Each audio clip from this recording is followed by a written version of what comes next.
Ruger Super Red Hawk 7.5-inch barrel.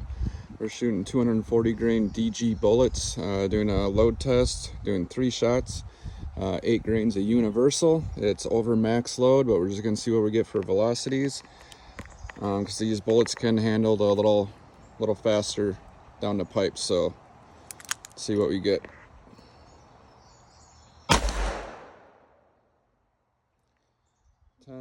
.34.5,